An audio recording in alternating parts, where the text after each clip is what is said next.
बिस्मिल्लाहिर्रहमानिर्रहीम। अस्सलाम वालेकुम नाज़रीन, मैं हूं आम शहरी आरिफ हमीद भट्टी। नाज़रीन, मुख्तलिफ खबरों के साथ वज़ीर आज़म पाकिस्तान ने बलोचिस्तान की आवाम की सुन ली। बलोचिस्तान के लिए खुशखबरी, ग्वादर में जारी एहतजाज वज़ीर आज़म के कमांडो एक्शन पर फौरी तौर पर ख़त्म कर दिया गया और लोगों ने वज़ीर आज़म की इस मौके पर तारीफ़ की। इस मौके पर वफाकी वज़ीर असद उमर ज़ुबैदा जलाल वज़ीर आज़म का पैगाम लेके गए और उनके मसाइल हल किए। दूसरी तरफ वज़ीर आज़म पाकिस्तान के लिए मुश्किलात पैदा करने वाले उसी की कबीना के कुछ लोग निकले, उनके ही करीबी कुछ लोग निकले।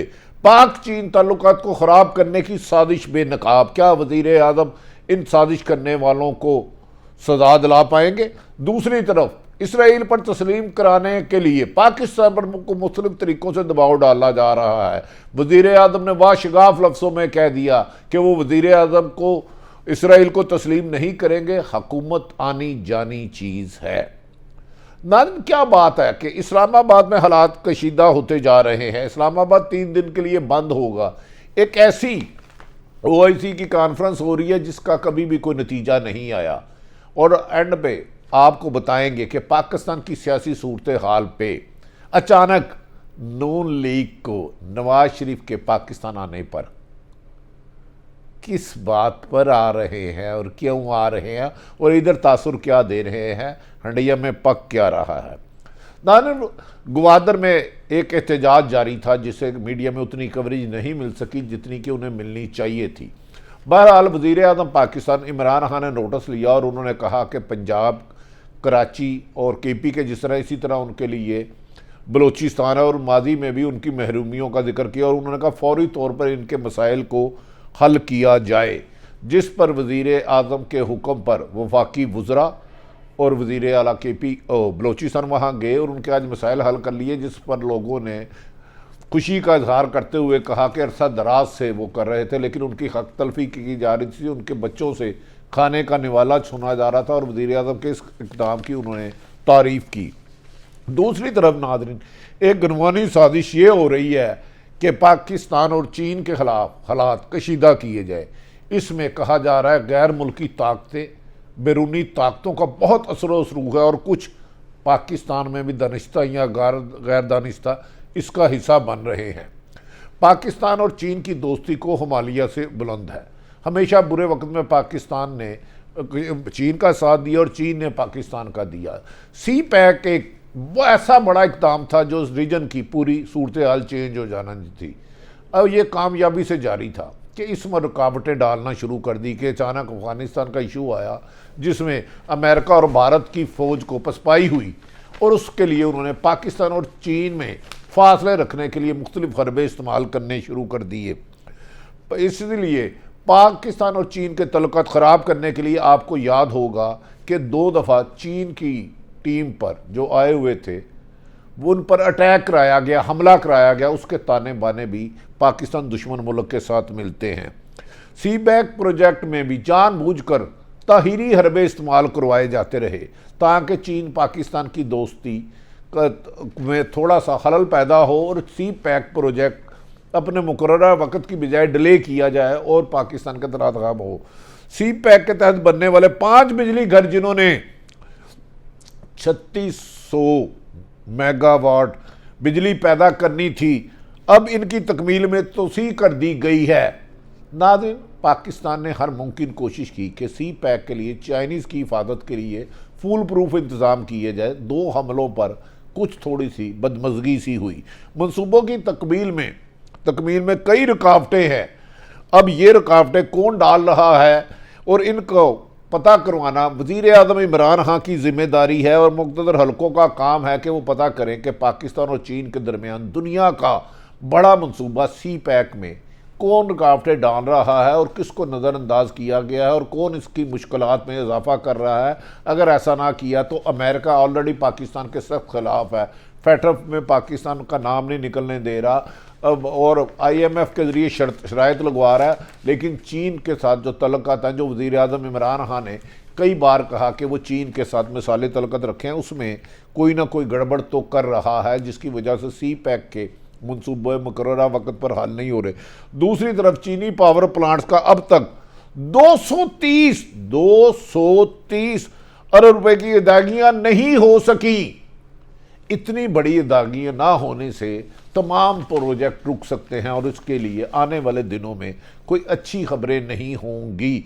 साफ नजर आ रहा है कि जानबूझकर चीनी सरमायाकारों और कंपनियों को बददिल करने के लिए सीपैक के प्रोजेक्ट सुस्त रवि का शिकार करवाए जा रहे हैं। इसमें कहा जा रहा है भारत बलूचिस्तान में दहशतगर्दी भी करवा रहा है और चीनी डेलीगेशनों पर हमले भी करवा रहा है। जैसे दासू डैम पर हमला हुआ था, 3-4 मिसालें तो जिंदा है। अब इसमें एस्टेब्लिशमेंट और इमरान खान को फौरी तौर पर इसका हल करना होगा, वरना सीपैक में ताखीरी अरबे पाकिस्तान और चीन की दोस्ती पर नज़रअंदाज हो सकते हैं। और अब रही सही कसर हुकूमत दानश्वर निकाल रहे हैं। जानबूझकर सीपैक के प्रोजेक्ट्स पर तनकीद की जा रही है कि इसमें रुकावट हो, गैर मुतलका गुफ्तगू में उलझाया जा रहा है हुकूमत को। तनकीद और अमेरिका के साथ ताल्लुकात की इफादियत बता रहे हैं। वो चाहते हैं कि पाकिस्तान, कुछ सियासतदान जो अमेरिका की, जिनकी अमेरिका में खरबों रुपए की प्रॉपर्टियां हैं, कारोबार हैं, उनका लेना देना है, उनके बच्चे पढ़ते रहते और इन्वेस्टमेंट है, वो कह रहे हैं कि अमेरिका को नाराज़ नहीं करना चाहिए, अमेरिका के पाँव पकड़ लेना चाहिए। लेकिन वज़ीर आज़म इमरान खान ने कहा कि मुल्क की खुददारी और वक़ार पर वो सौदा नहीं करेंगे। अगर पाकिस्तान अमेरिका से मुँह मोड़ता है तो खुदा ना खास्ता क्या हो जाएगा। क्या ईरान चल नहीं रहा? लेकिन यकीनी बात है पाकिस्तान को जिस तरह भारत अमेरिका के साथ भी कारोबार कर रहा है और चीन के साथ भी, इसी तरह पाकिस्तान को ऐसी पॉलिसी अपनानी चाहिए जो मुल्की मफाद में हो, किसी एक मुल्क का एजेंडा नहीं करना चाहिए। दूसरी जानिब नाज़रीन, ये भी कहा जा रहा है कि पाकिस्तान अमेरिकन के सफ़ीर जो नई लिस्ट दे दी है डू मोर की, के मजीद काम किए जाए, जबकि पाकिस्तान ने अमेरिका की वजह से 80,000 से ज़्यादा जानें गंवाई और खरबों रुपया नुकसान कराया। और पाकिस्तान ने अमेरिका को कह दिया अब डू मोर की बजाय आपको जिस तरह आप भारत के साथ डील करते हैं, पाकिस्तान को इकानमी और दफाई मुआहदों में उसी तरह शरीक करना होगा, वरना माजी की तरह आपके कमर नहीं चलेंगे। नाज़रीन, जिनके अमेरिका की तरफ से जो मोटे मोटे मुतालबे किए जा रहे हैं, टीटी समेत दहशतगर्दों के ग्रोहों के खिलाफ मुश्तरका कार्रवाई की जाए, यानी कि पाकिस्तान फिर दोबारा एक दहशतगर्दी की जान छुड़ाई थी उसमें वापस आ जाए। इनमें यह भी कहा जा रहा है कि अलकायदा, दाइश, टीटीपी समेत दीगर अस्करी ग्रोह हैं और इन मुतालबात पर लश्कर तैयबा, जैश मोहम्मद समेत दीगर ग्रोह से भी लड़ाई शामिल है। सवाल ये है कि रियासत पाकिस्तान इनको दहशतगर्द नहीं मानती तो ये तो भारत का उन पर झूठा इल्ज़ाम है, जबकि लश्कर तैयबा और ऐसी किसी चीज़ों पर पाकिस्तान में किसी को भी सज़ा नहीं हुई। लेकिन पाकिस्तान की हुकूमत का वाज़ेह ऐलान है कि वो अपनी सरजमीन को किसी दुश्मन मुल्क या किसी भी दहशतगर्दी के लिए इस्तेमाल नहीं होने दिए जाएंगे।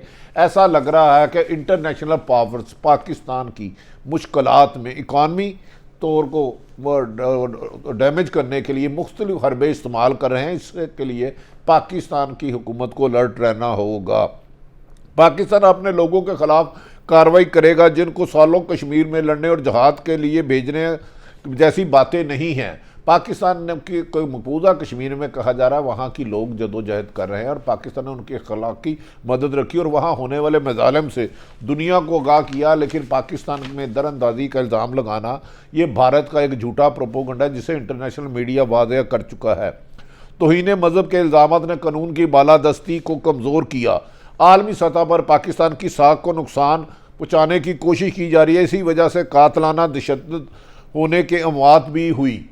ये एक बाकायदा सोची समझी साजिश है कि पाकिस्तान को बदनाम करने के लिए इस्लाम जो अमन, मोहब्बत और भाईचारा है, जिसका काम ही दूसरों की ज़िंदगी रखना है, जो श्रीलंकन के शहरी हमारे जांबाग हो गए थे, नाहक उन्हें मारा गया था, उसके भाई ने पाकिस्तान में नौकरी करने का इजहार किया है। उसका कहना है कि पाकिस्तान में दुनिया भर में सबसे ज़्यादा पाकिस्तान में अक़लियतें महफूज हैं और पाकिस्तान के ख़िलाफ़ प्रोपोगंडा एक सोची समझी साजिश के तहत है।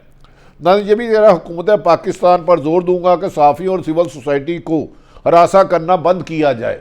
सहाफ़ियों पर जिस तरह आजकल हमले करवाए जा रहे हैं, ज़ुबानी और धमकियाँ दी जा रही हैं नोटिस देने की और कातलाना हमले, ये आज़ादी सहाफ़त कदगन नहीं लग सकती। हाँ, अगर कोई सहाफ़ी गलत है वो अखलाकियात और कानून से बाला नहीं, उनके खिलाफ कार्रवाई करें, लेकिन खुदारा तकब्बर में आके सच को दबाने की कोशिश ना करें। अगर कोई गैर कानूनी काम करता है, कोई भी सहाफ़ी मुझ समेत, उनके खिलाफ कानूनी कार्रवाई करना हुकूमत का हक है। हम भी चाहते हैं कि सहाफ़त से गंदे अंडे साफ हों, लेकिन सहाफ़त को मनपसंद तरीके और ख्वाहिश से चलाने वालों की ख्वाहिश पूरी नहीं होगी। माजी में ज़ियाउल हक से लेके हर एक ने ये कोशिश की, हुकूमत ने इन पर किसी किस्म की कानून साजी पर मजबूर किया जाता है। अगर माशरे में किसी तरह का रिएक्शन आएगा तो इसका अंदाज़ा लगाना भी मुमकिन नहीं। दूसरी तरफ नाज़रीन, इसराइल को तस्लीम करने के लिए इमरान खान ने प्रेशर डालना शुरू कर दिया है कि अगर इमरान खान ने इसराइल की हुकूमत को तस्लीम ना किया तो उसकी हुकूमत को साजिश करके पाकिस्तान में से फारिग कर दिया जाएगा, जिस पर वज़ीर आज़म पाकिस्तान ने वाशगाफ लफ्ज़ में कहा है कि वो किसी भी सूरत जब तक फ़लस्तीन को यूएनओ की करारदाद के मुताबिक सरू के मुताबिक हल नहीं किया जाता, पाकिस्तान इसराइल को तस्लीम नहीं करेगा और इसके लिए पाकिस्तान हर कुर्बानी देने के लिए तैयार है। पाकिस्तान दुनिया में भारत समेत तमाम ममालिक से दोस्ताना मरासम चाहता है, लेकिन किसी खौफ और दहशत और लालच की वजह से अपने मुल्की मफाद में काम नहीं करेगा। इस्लामाबाद में एक खबर चल रही है कि सऊदी अरब और दीगर दोस्त ममालिक के जरिए अब हान पर एक बार फिर इसराइल को तस्लीम करने के लिए प्रेशर डाला जा रहा है, और इस बार अगर इनकार किया गया तो ये भी कहा जा रहा है एक तरफ तो माशी पाबंदियों का सामना करना होगा, दूसरी तरफ कर्जा वापसी मांगा जाएगा ताकि पाकिस्तान को किसी भी तरीके से सख्त मुश्किलात हालात की तरफ ले जाया सके। दूसरी जानब तरीके अदम एतमाद का सामना भी होगा।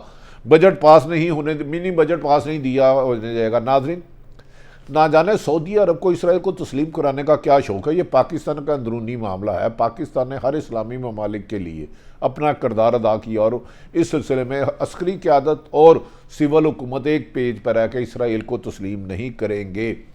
अब देखना यह है कि इस्लामाबाद में कशीदा हालात क्यों हो रहे हैं, क्यों अफवाहें आ रही हैं कि ये हुकूमत जा रही है, अदम एतमाद आ रहा है, नंबर गेम पूरी है तो ये ले आए।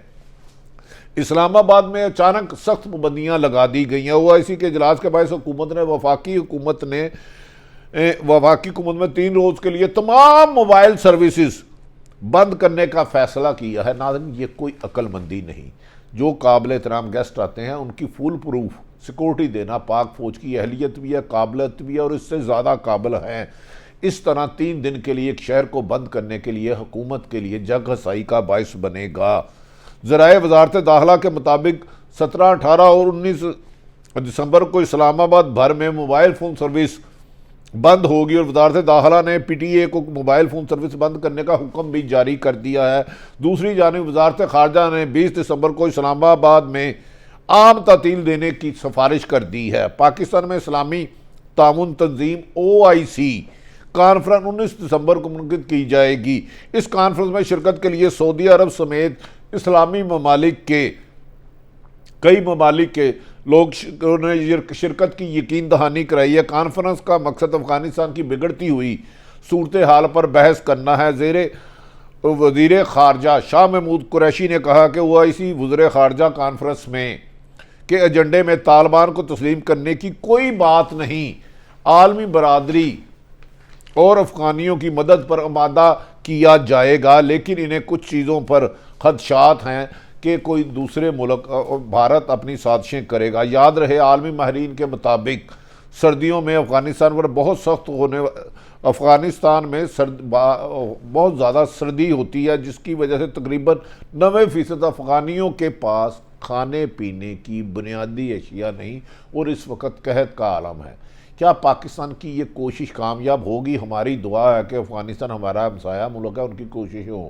क्या इस मौके पर सऊदी अरब से दीगर इस्लामी ममालिक को अफ़गानिस्तान में अमन कायम करने के लिए और कहत ज़दा सूरत हाल से निकालने के लिए अपना किरदार अदा करेंगे? ताहम ये बात वाज़ेह है कि पाकिस्तान ने हर किस्म के दबाव में वज़ीर आज़म इमरान खान और अस्करी क़यादत ने इसराइल को तस्लीम करने से वाशगाफ लफ्ज़ों में इनकार कर दिया, जिसकी वजह से अमेरिका मुख्तलिफ़ तरीक़ों से पाकिस्तान में पाबंदियाँ लगवा रहा है। लेकिन अगर पाकिस्तान की अस्करी क़यादत और हुकूमत और अवाम एक पेज पर रही तो यकीनन पाकिस्तान बेहतरी की तरफ जाएगा। हमें उम्मीद है कि वज़ीर आज़म ने जिस तरह ग्वादर की अवाम के मसाइल को हल किया है, जिस तरह उन्होंने पाक चीन दोस्ती पर CPEC के बारे में होने वाली साजिशों को सुराख लगाने की हदायत दी है, इस पर वो कामयाब होंगे और ताकि पाकिस्तान तरक्की का सफ़र तय करे। सारी सूरत हाल आप तक रखी। पाकिस्तान जिंदाबाद।